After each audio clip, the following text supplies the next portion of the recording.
Hello. Byron Kennedy and I first made films together back in the 70s. It's now been 41 years since the award, which honours his memory, has been handed out to people. The people who received it have been writers, directors, producers, all sorts of people. One was an animal trainer, one was a casting agent, one was a film scholar, and at one point it was given to the Australian Cinematographers Society as a collective, because they, for a long time, and still are a backbone of the Australian cinema. And everybody who had this award had a lot in common with Byron. They were people who absolutely loved innovation. They took it on bravely. They always had a global perspective. And above all, they were driven by an intense pursuit of excellence. And the person who's receiving it this year personifies all that. Russell, I think you're right. This is an inspiring night. I'm surprised how much I felt it.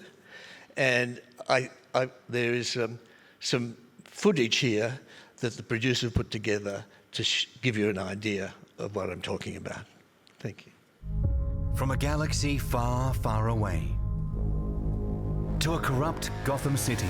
I'm vengeance. As a director of photography, Greig Fraiser is a master. A master at creating a look, a feel, a tone, a mood, and a masterpiece for the movie screen.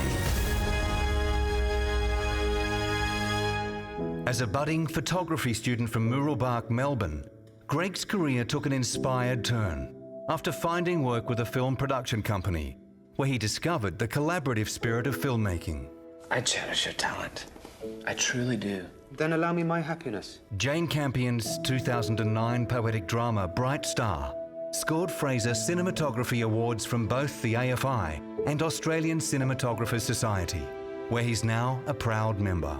And in 2012, he joined the American Society of Cinematographers too. The same year, he took on the critically acclaimed Zero Dark 30. You really believe this story? Osama bin Laden? Yeah. What part convinced you? Her confidence. Greig's credits have seen him work right around the globe. In 2016's biographical drama Lion, he not only created an emotional intimacy with the lead characters, but captured the rich colour palette of India and was nominated for an Academy Award. 5 years later, he was nominated again, this time for his work on the stunning science fiction saga Dune. And the Oscar goes to Dune, Greig Fraiser. The franchise has since passed $1 billion at the box office. Fraser, you can go at any location, look at the time of day where the sun is, and figure out where you should put the camera. The accuracy of it's mind-boggling. No stranger to sci-fi, Fraser was monumental in creating a new look for the first installment of the Star Wars anthology series Rogue One. We've a mission for you. We need to know how to destroy it. And worked on Star Wars television series The Mandalorian. Bounty hunting is a complicated profession. Where he was also a co-producer and developed game-changing technology that creates virtual sets in real time. His efforts earned him an Emmy in 2020. Fraser went on to use that tech again while shooting The Batman. It was incredible what they were able to do. Allowing production to shoot photoreal skyscraper scenes in consistent lighting. By pushing the technology along on Batman, I'm going to make it more accessible to the next DP that does the next show. Greig Fraiser's ability to work alongside the world's best directors, capture performances from the biggest names in Hollywood, while pushing the industry forward and elevating the art of storytelling, sees him receive the 2025 Byron Kennedy Award.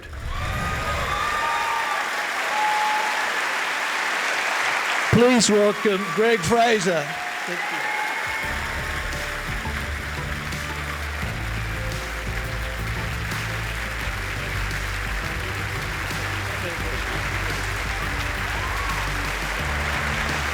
Wow. Well, thank you.